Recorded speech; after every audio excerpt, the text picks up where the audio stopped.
Nunca pensé que la puñalada me llegaría desde mi propia sangre. La tierra que me vio crecer, los olivos que planté a mano, las herramientas con las que llené sus platos desaparecieron con una sola firma. Lo que mi hijo no sabía era que un viejo nunca olvida la tierra que ha sudado, y que bajo esa tierra yo había dejado algo esperándole. Me llamo Juan Morales. Tengo 67 años y toda mi vida ha estado pegada a una finca en la provincia de Cáceres, en Extremadura. No recuerdo un solo invierno sin heladas en los almendros ni un verano sin el zumbido de las cigarras. La casa blanca, las tejas rojas, el olor a leña y a aceite usado en la cochera. Ese era mi mundo. No hacía falta nada más. Aquella mañana, sin embargo, el aire ya traía algo raro. Madrugué, como siempre, pero no para ir a podar ni a revisar el gallinero. Me desperté porque sentí un nudo en el pecho. Preparé café, me senté en la cocina y escuché un silencio distinto. Ni siquiera los perros ladraban. El timbre sonó poco después, corto, insistente. Abrí la puerta y allí estaban. Mi hijo Marcos, con camisa planchada y chaqueta buena, y su mujer, Laura, con ese perfume caro que siempre olía más a ciudad que a campo. Llevaban los dos una carpeta en la mano, como si vinieran de una gestoría. «Buenos días, papá», dijo Marcos, sin mirarme del todo a los ojos. «Buenos días», contesté, apartándome para que pasaran. Se sentaron en la mesa de la cocina, en la misma donde tu madre amasaba pan todos los domingos, pensé. Laura colocó la carpeta delante de mí con una sonrisa de esas que ya no engañan a nadie. «Juan», empezó ella, «venimos a hablar de la finca, de los papeles, de tu futuro». «Mi futuro», repetí, dándole un sorbo al café. «Vaya». Marcos carraspeó. «Papá, tú sabes que te queremos ayudar. Tú solo aquí, con la espalda como la tienes, con la finca cada vez más grande para ti y más pequeña para los bancos. La contribución, el IBI, las reparaciones, es mucho. Nosotros hemos pensado que lo mejor es poner todo a nuestro nombre. Tú seguirías viviendo aquí, tranquilo, solo cambiaría la gestión». Gestión. ¿Qué palabra tan limpia para algo tan sucio? Me apoyé en el respaldo de la silla. ¿Y desde cuándo habéis pensado eso, hijos? Laura contestó antes que él. Se nota que te cuesta, Juan. La última vez te vimos doblado como una rama seca. No es justo que sigas cargando con todo. Nosotros podemos pedir ayudas, créditos, subvenciones. Vosotros los de antes no sabéis moveros con los papeles. Vosotros los de antes, ahí estaba, esa separación invisible que ellos llevaban años haciendo en su cabeza. Marcos abrió la carpeta y colocó delante de mí una escritura preparada, con mi nombre, el suyo, todo muy ordenado. «Mira, papá, aquí solo tienes que firmar. Es una donación, pasas la finca a mi nombre y así yo puedo arreglar temas con Hacienda. Tú mantienes el usufructo, vas a seguir aquí hasta que quieras, no cambia nada». «Nada», murmuré. Miré por la ventana. Desde allí se veía la encina grande, la de la loma, esa copa redonda que recorta el cielo desde que tengo memoria. A sus pies, hace muchos años, yo había cavado un hoyo hondo con estas mismas manos. Aquella tarde también llovía. Enterré una caja metálica, bien cerrada, con unos papeles que casi nadie en esta tierra entiende, pero que en una notaría valen más que todas las sonrisas falsas. Volví a mirar a mi hijo. «Dime una cosa, Marcos. Si no firmo, ¿qué pasa?» Marcos apretó la mandíbula. «Papá, no empecemos. No es una guerra. Pero si no firmas, la finca se te va a venir encima.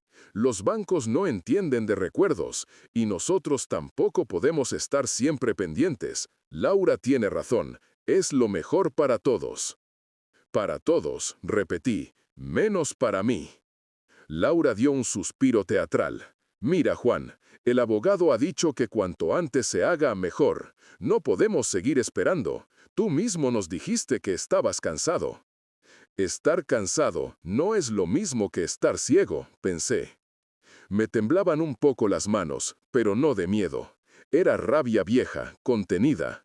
El tipo de rabia que uno aprende a tragar para no acabar gritando en medio de la plaza del pueblo. Había visto esa misma escena en otras casas.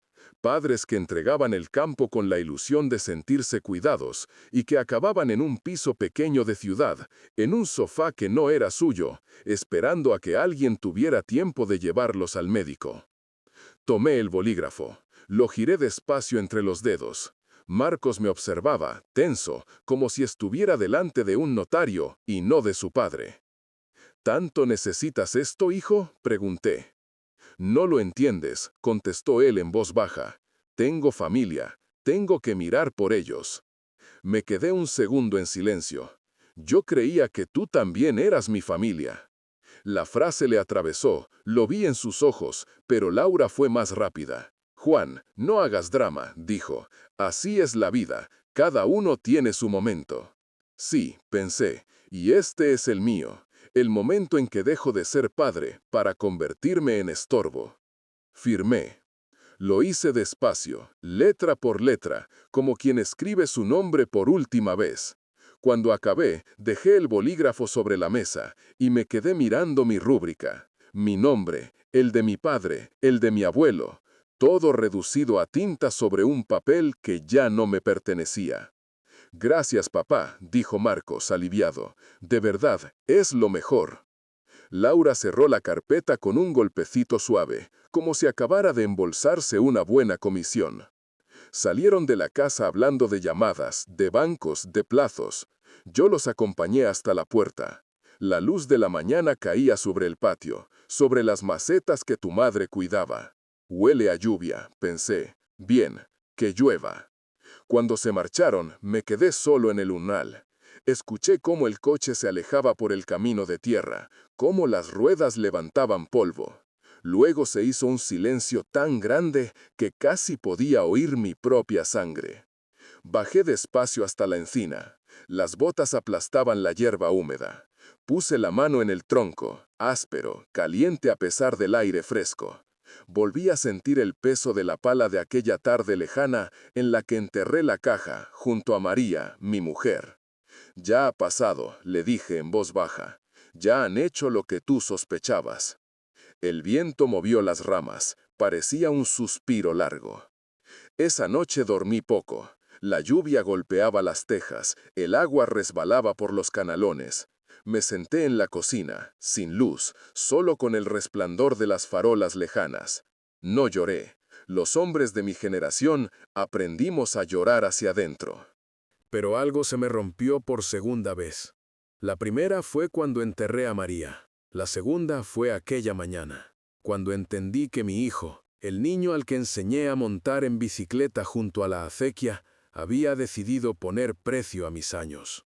A la mañana siguiente, metí 4 cosas en una bolsa de deporte. Un par de camisas, un jersey, algo de ropa interior, una foto de María apoyada en el tronco de la encina y la medalla de San Isidro que siempre llevaba en el bolsillo cuando sembraba. Cerré la puerta despacio, dejé la llave en el mismo sitio donde siempre la habíamos escondido, dentro de una lata vieja junto al pozo, y subí al coche. Cuando el motor arrancó, vi la casa alejarse por el retrovisor. Pequeña, blanca, con el humo de la chimenea aún marcado en el tejado. Al fondo, la encina, firme, como un centinela. Me incliné un poco hacia el volante y murmuré: que se queden con las paredes. Ya veremos qué hacen con las raíces. Los primeros días fueron extraños, como cuando uno se levanta de la siesta y no sabe en qué año vive. Dormía en el coche, aparcado en un descampado cerca del río Alagón. El asiento no era una cama, pero ya estaba acostumbrado a dolores peores. Me tapaba con una manta vieja y escuchaba el murmullo del agua, los coches pasando a lo lejos por la carretera nacional y algún perro ladrando en las huertas cercanas. El amanecer siempre me pillaba despierto. No hacía falta despertador. El cuerpo tiene memoria. Toda la vida me levanté antes de que saliera el sol, para aprovechar el fresco, y ahora esa costumbre seguía ahí, aunque ya no tuviera olivos que regar, ni ovejas que sacar. En esos amaneceres, la cabeza se me iba sola hacia atrás, hacia los años en que la finca era solo un sueño torpe en 2 cabezas enamoradas. María y yo compramos aquellas tierras con más fe que dinero. Un trozo de dehesa castigada, con piedras por todas partes, una casita medio en ruinas y una encina vieja en lo alto de una loma. Banco, notario, escrituras, todo eso nos sonaba a latín, pero lo firmamos con una ilusión que hoy casi me da pena. Allí, en ese secarral, ella veía un hogar, yo un trabajo que nunca se acabaría. Nos gustaba la idea. Éramos jóvenes. Ella se levantaba cantando coplas mientras ponía la olla. Yo salía con la azada al hombro, los zapatos rotos y las manos llenas de ampollas, pero con la espalda recta. Poco a poco levantamos la casa, arreglamos tejados, metimos luz, agua, plantamos cerezos, algún almendro, unas hileras de olivos que tardaron años en dar aceituna, pero cuando dieron, dieron bien. Muchas noches cenábamos pan, tomate de la huerta y algo de chorizo casero, y nos parecía un banquete. Cuando nació Barcos, la finca se convirtió en algo más que tierra. Era nuestro legado. Recuerdo levantarlo en brazos, señalar las parcelas y decirle, algún día todo esto será tuyo. Él solo se reía, se agarraba a mi barba y estiraba, pero yo hablaba en serio. Durante años fuimos una familia normal de pueblo. Marcos iba al colegio, luego al instituto en la capital, venía los fines de semana, ayudaba a recoger aceitunas, se quejaba de que el campo era un rollo, de que la ciudad molaba más. Yo me reía. «Déjale», decía María, «es joven». Ya volverá. Pero no volvió. Al menos no como nosotros esperábamos. Se fue a estudiar algo de administración a Salamanca, y allí conoció a Laura. De buena familia, decían.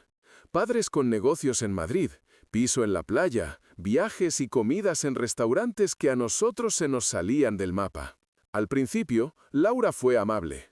Venían algunos puentes, se dejaba ayudar a poner la mesa, decía que le encantaba el olor a leña. Yo la miraba y veía una sonrisa de catálogo. María, en cambio, la miraba con esos ojos suyos que lo veían todo. «No se fía», me dijo una noche en la cama. «Esa chica no ha pasado frío». Y quien no ha pasado frío no entiende lo que cuesta calentar una casa. Yo me encogí de hombros. Tampoco entendí del todo la frase, pero ahora la repito como una oración. Los años pasaron. Marcos y Laura se fueron a vivir a Cáceres, en un piso nuevo con garaje, ascensor y esas cosas que salen en la tele. Él encontraba excusas para no venir. Trabajo, líos, reuniones. Ella venía con ropa cada vez más cara y con paciencia cada vez más corta. El campo le parecía bonito desde la ventanilla del coche, pero nada más. Cuando María enfermó, todo se volvió más pequeño. Hospital de la Seguridad Social, pasillos largos, olor a desinfectante. Marcos venía cuando podía, Laura, menos. Había que cuidar la casa, decía. Había mucho trabajo en la ciudad. Yo me quedaba en aquel sillón de plástico, al lado de la cama, viendo a la mujer de mi vida secarse poco a poco. Una noche, cuando ya intuíamos que quedaba poco, María me agarró la mano con una fuerza que no le quedaba en el cuerpo. «Juan», me dijo, «tú sabes que Marcos es buen chico, pero es débil, se deja llevar. No le pongas la tentación tan fácil». No entendí, o quise no entender. «Tú y yo hemos trabajado mucho por esta finca», siguió. «No la conviertas en una trampa. Piensa en el futuro, en si vienen nietos. Protege algo para ellos, aunque tengas que esconderlo». Días después, cuando ella ya no estaba, hice caso de sus palabras. Fui a la notaría del pueblo. El notario, un hombre serio que conocía a mi familia desde siempre, me explicó despacio las cosas.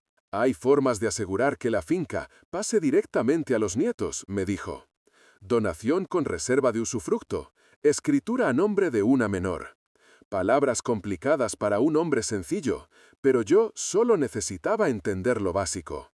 Que hubiera algo que Marcos no pudiera vender ni empeñar, por mucho que se enredara. Firmamos unos papeles. Se creó algo que llamaron fideicomiso, a nombre de mi nieta recién nacida, Lucía. Yo seguía siendo quien usaba y cuidaba la finca, pero legalmente, debajo de todo, había otra verdad escrita. Salí de la notaría con una carpeta bajo el brazo. Algunos documentos los dejé guardados en una caja fuerte del banco. Otros, los más importantes para mí, los metí en una caja metálica pequeña, envuelta en plástico, y me los llevé a la finca. Aquella tarde, al pie de la encina, cavé un hoyo. El sol caía a plomo, pero yo no sudaba. Estaba demasiado concentrado. Metí la caja, la tapé con tierra, piedras, hojas secas. Encima, apoyé la palma de la mano y dije en voz alta: «Aquí se queda esto, María. Que la tierra lo proteja mejor que cualquier abogado». Volví a casa sintiendo que había hecho algo bien, aunque no supiera explicarlo con palabras legales. Años después, cuando me quedé solo del todo, y Marcos comenzó a hablar de vender parcelas, de construir chalets rurales, de sacar beneficio, empecé a entender hasta qué punto había sido sabia María.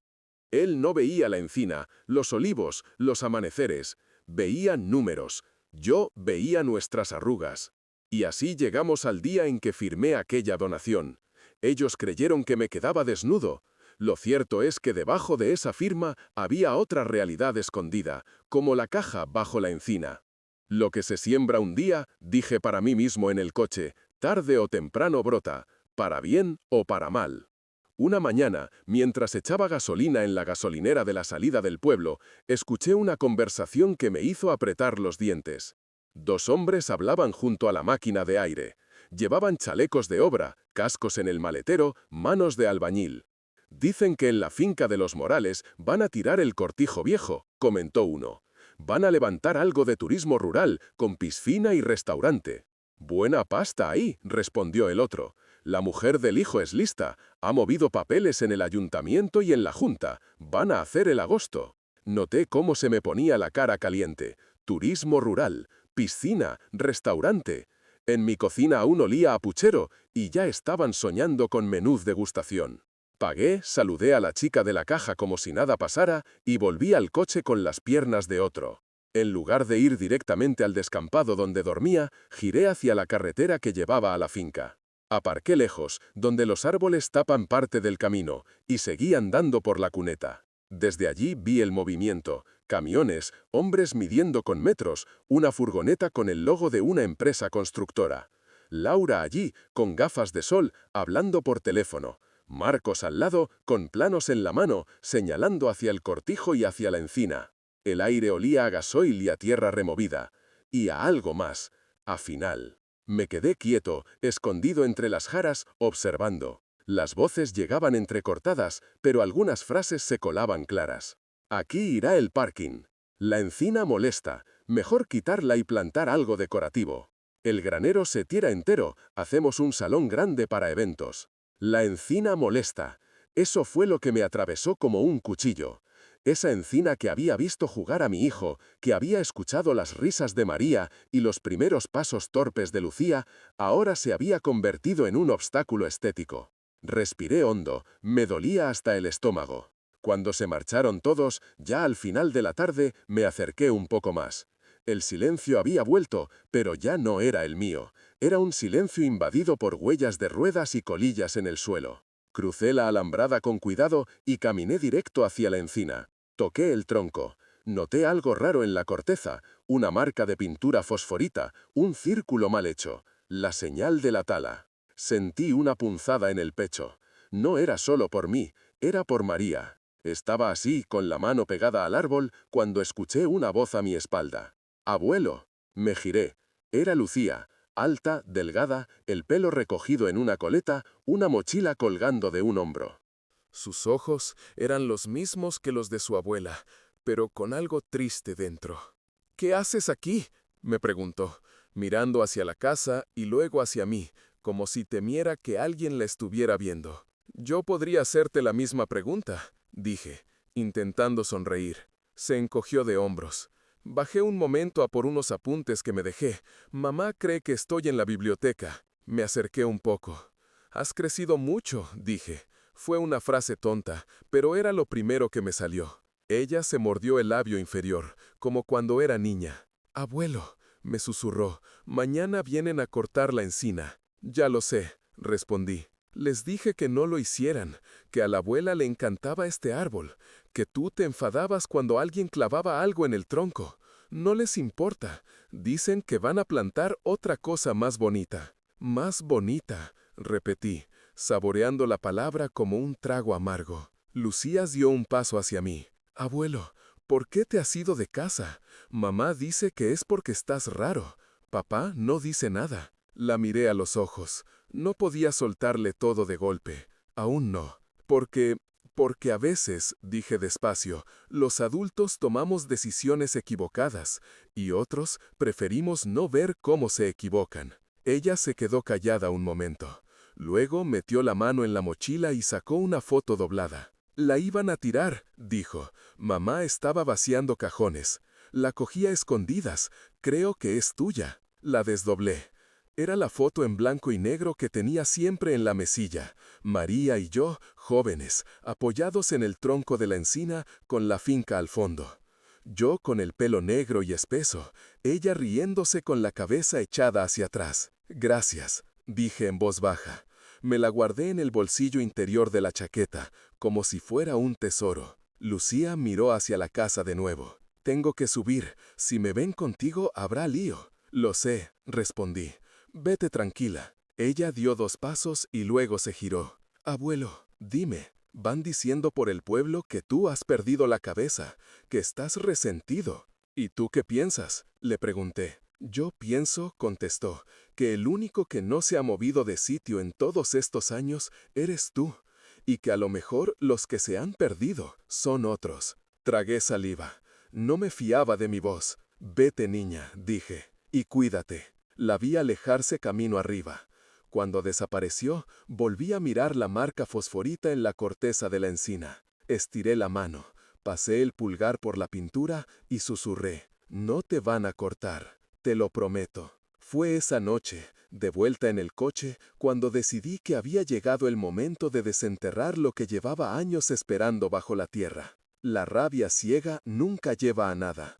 Pero la rabia que se mezcla con memoria y con papeles bien hechos, esa puede cambiar el rumbo de una historia. Esperé a que el cielo se cubriera de nubes y el pueblo se metiera en las casas.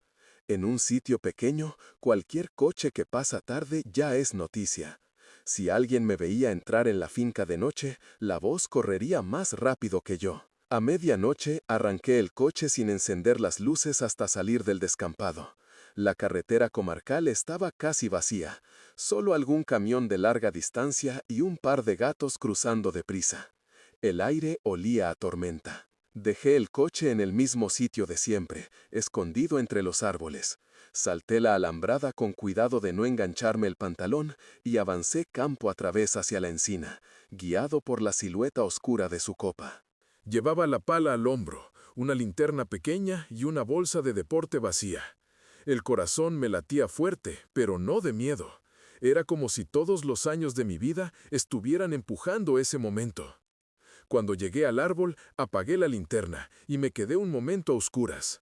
El viento movía las ramas, se escuchaba algún búho a lo lejos y, de vez en cuando, el ladrido de un perro en la casa. Encendí la linterna y la dirigí al suelo, al lugar exacto que recordaba. No había marcas visibles, solo la hierba más rala, la tierra un poco distinta. Empecé a cavar. La primera capa era blanda por las lluvias de los últimos días, luego la tierra se hizo más compacta.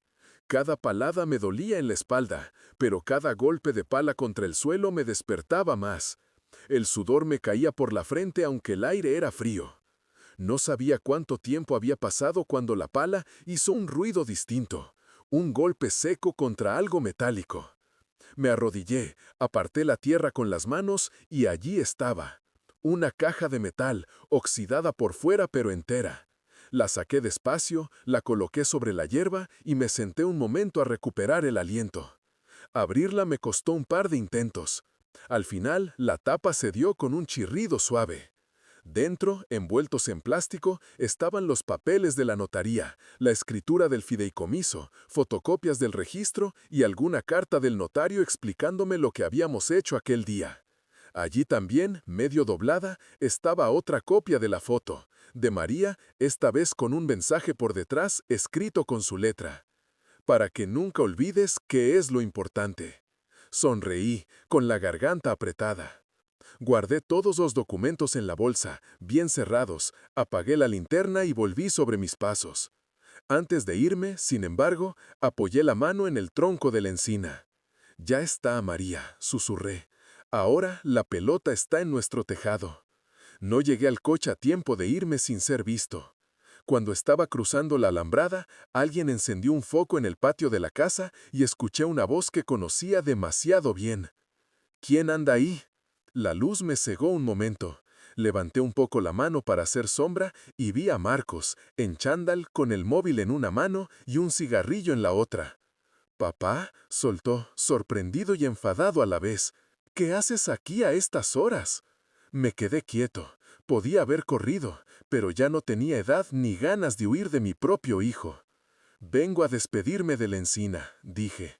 «Estás loco», murmuró él, bajando la escalera del porche. «Lo sabes, ¿no? Esto ya no es tuyo. No puedes entrar como si nada». No dije nada. Él se acercó, miró la pala, miró la tierra removida junto al árbol, miró la bolsa. «¿Qué estás tramando ahora?», preguntó, con ese tono de niño pillado robando pero que intenta justificarse. «Nada que no estuviera planeado antes de que tú supieras siquiera firmar tu nombre», contesté. «Solo estoy recogiendo lo que es mío». Marcos soltó una carcajada corta nerviosa. «Sabes que mañana viene la empresa de la tala», dijo. «Se acabó la encina, se acabó la finca de los abuelos, se acabó todo ese museo que tú llamas casa. Habrá algo nuevo, moderno. La vida sigue». «La vida sigue», repetí. «Sí, pero los papeles también». Él frunció el ceño. «¿A qué viene ahora eso?» «A nada», respondí. «Solo te aviso de una cosa. No construyas demasiado rápido sobre lo que has quitado sin mirar bien lo que hay debajo». «Papá, no estoy para tus frases de viejo», gruñó. «Si quieres hablar de algo, pídeme cita como todo el mundo y vamos a la gestoría. Pero deja de aparecer por aquí como si esto siguiera siendo tu cortijo». Yo seguí mirándole, intentando encontrar en aquel hombre al niño que se dormía en mis brazos. No quedaba rastro. Me di media vuelta sin añadir nada más. Siempre se ha dicho que los silencios de un padre pesan más que los gritos. Esa noche, el mío pesó como una piedra. Al día siguiente estaba a primera hora en el despacho de don Antonio Whitman, el abogado que llevaba años haciendo cosas para mi hermano y para medio pueblo. Un hombre mayor, con gafas gruesas y corbata torcida, que te ofrecía café aguado pero sincero. «Traigo algo importante», le dije, dejando la bolsa sobre su mesa. Abrió los documentos con calma, leyó un rato en silencio, hizo un par de llamadas, consultó una base de datos en el ordenador. «Juan», dijo al final, levantando la vista, «no sabes lo que tienes aquí. Explícamelo como si tuviera 10 años», pedí. «Lo que hiciste con el notario hace años fue blindar la finca a favor de tu nieta, Lucía», dijo. «Legalmente, ella es la titular de todo, aunque tú conservabas el uso. Lo que has firmado hace poco con tu hijo es un papel que no puede ir contra esto. Es decir, Marcos no puede ser dueño de lo que ya está dado a otra persona. Entonces, ¿lo que han registrado, lo que han llevado al ayuntamiento, lo que están moviendo?», pregunté. «Es papel mojado», respondió él. «En cuanto presentemos esto en el registro de la propiedad y en el juzgado, se suspende cualquier operación sobre la finca. Y a partir de ahí, ya veremos». Me quedé callado un momento. «¿Puede Laura construir hoteles rurales sobre algo que no pertenece a su marido?», pregunté. «No sin meterse en un lío gordo», contestó el abogado, casi sonriendo. Salí de aquel despacho con una mezcla de cansancio y alivio. No me sentía vengativo. No me imaginaba riéndome de Marcos cuando se enterara. Lo que sentía era otra cosa. La sensación de haber cumplido con mi obligación de padre y de abuelo cuando ya parecía que solo me quedaba esperar a la muerte en un asiento de coche. Por la tarde, mientras llenaba el depósito en la gasolinera, la chica de la caja me miró raro. «Hoy se te ve distinto, Juan», comentó. «Hasta andas más derecho». «Puede», dice. «A veces, cuando uno se saca una piedra del zapato, camina mejor». Esa noche dormí varias horas seguidas, cosa que no me pasaba desde que firmé aquella maldita donación. Soñé con María, con Lucía corriendo entre los olivos, con la encina sin marcas de pintura. Al despertar, supe que el siguiente acto de esta historia no dependía ya solo de mí. También le tocaba mover ficha a la justicia. El día que todo reventó en la finca, no hubo tormenta ni nubes negras. Fue un día claro, con un cielo de un azul casi insolente. La luz lo iluminaba todo demasiado bien, como si quisiera que nadie tuviera excusas para decir que no vio lo que pasó. Yo estaba, como muchas mañanas, en el bar de la plaza del pueblo tomando un café con leche y una tostada de pan de pueblo con aceite. La tele estaba puesta en las noticias, sin sonido, y en las mesas de alrededor algunos jubilados discutían de fútbol y de política. Entró la sobrina de la dueña, que llevaba las redes sociales del bar, con el móvil en la mano. «Tío», dijo, «han subido al grupo del pueblo que hay coches de la Guardia Civil en la finca de los Morales. Debe de haber lío gordo». Noté que el corazón me daba un vuelco, pero me limité a darle otro sorbo al café. Alguien comentó, «Seguro que es por las obras. Medio pueblo se quejó en el ayuntamiento». Yo no dije nada. Terminé la tostada, dejé el dinero sobre la barra, saludé con un gesto y salí sin prisa, pero sin pausa. Subí al coche y tomé la carretera que lleva a la finca. Al acercarme, vi los coches verdes y blancos aparcados cerca de la entrada. También había una furgoneta de la empresa de obras y un coche que reconocí como el de Marcos. Aparqué a la distancia justa para no estar en medio, pero lo suficientemente cerca como para escuchar parte de la escena. Dos guardias civiles, con sus gorras bien puestas, hablaban con Marcos y con Laura. Uno de ellos sostenía una carpeta con documentos. El otro observaba el entorno como si buscaba algo en concreto. «Señor Morales», estaba diciendo uno, «por orden del juzgado de Cáceres, se paralizan de inmediato todas las obras y actuaciones sobre esta finca hasta que no se resuelva el conflicto de titularidad. Nadie puede tirar nada ni construir nada aquí». «Esto es mío», insistía Marcos, rojo de la rabia. «Mi padre me lo donó. Tengo los papeles». La Guardia Civil, con la calma que dan los años de aguantar broncas ajenas, respondió. Su padre firmó algo que no podía firmar como propietario pleno. La escritura original y el fideicomiso a favor de su hija constan en el registro. Legalmente, la titular es Lucía Morales. Usted es, como mucho, poseedor de buena fe, y eso está por ver. Laura intervino, alterada. «Eso es imposible», gritó. «Nosotros hemos invertido dinero, hemos pedido licencias, el ayuntamiento nos ha dado permiso». «La ley es la ley», contestó el agente, «y el ayuntamiento ya ha sido notificado. Cualquier licencia que se haya concedido queda ahora mismo en suspenso». Me acerqué un poco más, apoyándome en la valla. Uno de los guardias me vio y me reconoció. «Usted es don Juan, ¿verdad?», dijo, acercándose. «Eso dicen», respondí. «Es su hijo», añadió, señalando a Marcos con la cabeza. Lo fue, pensé, y quizá aún lo sea, pero ahora mismo se parece poco al niño que recuerdo. Marcos me vio y se puso aún más rojo.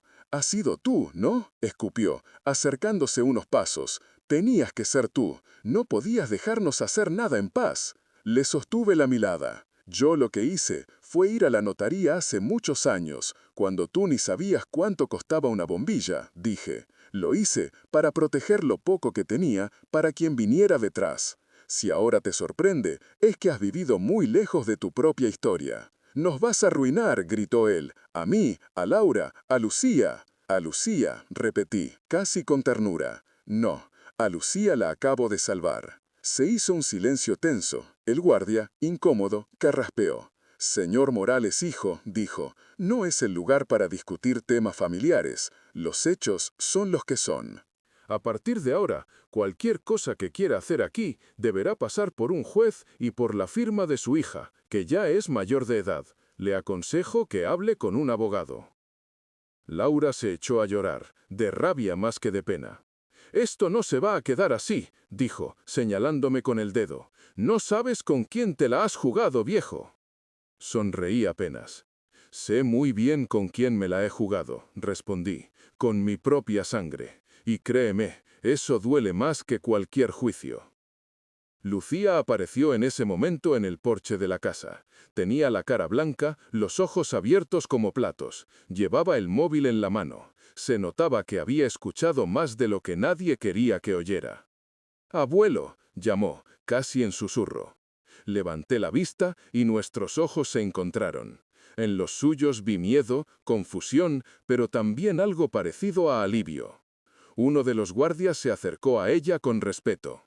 «Señorita Morales», le dijo, «necesitamos que venga mañana al cuartel para firmar unos documentos. Es usted la titular registral. Es importante que esté bien informada». «¿Yo?», preguntó ella, como si le hablaran en chino. «Sí», respondió el agente, «usted». Marcos se llevó las manos a la cabeza. «Esto es una locura», murmuró, «una maldita locura». Yo respiré hondo. No parecía un triunfo. No quería que lo fuera. Era solo la consecuencia de muchas decisiones, buenas y malas, apiladas durante años. Cuando las cosas se calmaron un poco, me aparté hacia el camino. No hacía falta que me quedara a ver cómo los obreros recogían herramientas, ni cómo Laura llamaba a medio mundo. Esa parte ya no era mi responsabilidad. Al pasar junto a la encina, me detuve un momento. La marca fosforita seguía ahí, pero ahora, además, alguien había clavado un papel en el tronco. Me acerqué y lo leí. Por orden judicial, queda prohibida la tala de este árbol hasta resolución.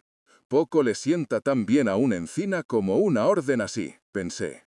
Apoyé la mano en el tronco, cerré los ojos y por primera vez en mucho tiempo no pedí nada, solo di las gracias.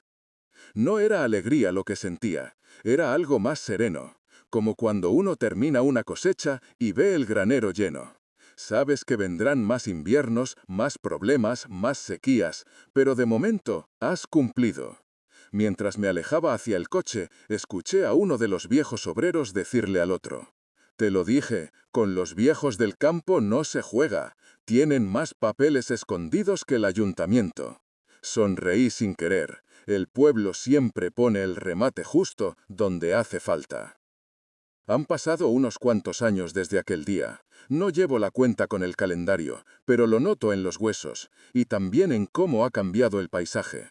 Ya no duermo en el coche. Consigo una casita pequeña en las afueras del pueblo, cerca de un camino de servicio por donde pasan tractores y algún ciclista perdido. Es de alquiler, con paredes finas y ventanas que se empañan en invierno, pero tiene un porche que da al oeste y con eso, a mí ya me basta. Desde allí, si el día está despejado, alcanzo a ver la silueta de la encina en el horizonte. Hago una vida sencilla. Por las mañanas, bajo al bar, tomo café con leche, charlo un rato con los de siempre. A veces me buscan para arreglar una puerta, echar una mano en la matanza, vigilar a unas ovejas si el vecino tiene que ir al médico. Cosas pequeñas que te recuerdan que sigues sirviendo para algo. Las tardes son para el porche. Me siento en una silla de mimbre que me regaló una vecina. Saco la radio vieja y la pongo bajita. La luz del atardecer tiñe el campo de naranja, y la encina, a lo lejos, es una mancha oscura recortada contra el cielo. Lucía viene casi todos los fines de semana. Llega con un coche pequeño lleno de libros y de bolsas del supermercado. Estudia en la Universidad de Salamanca, pero el campo la tira. A veces trae apuntes, se sienta en el porche y estudia allí, con la brisa moviéndole el pelo. Otras veces simplemente se sienta a mi lado y nos quedamos un rato en silencio mirando el horizonte. «Abuelo», me dijo una tarde, sin apartar la vista de la encina, «¿tú sabías que yo era la dueña de todo aquello?» «Lo supe el día que firmé los papeles en la notaría», respondí, «y recé para no tener que usar nunca esa carta». «¿Y por qué no me lo dijiste antes?», insistió. «Porque los niños tienen que ser niños», dije. «Bastante tenías con aprender a andar, a montar en bici, a aprobar exámenes. Los líos de mayores son venenos y se os dan demasiado pronto». Ella se quedó callada un momento. «Papá está muy distinto», comentó después. «Más callado, más humilde. A veces creo que él mismo no se reconoce». Lo miré de reojo. «¿Te trata bien?», pregunté. «Sí», dijo, «lo intenta. Ya no habla de hacer hoteles ni piscinas. Ahora se preocupa de que los olivos den aceituna y de que las cuentas cuadren.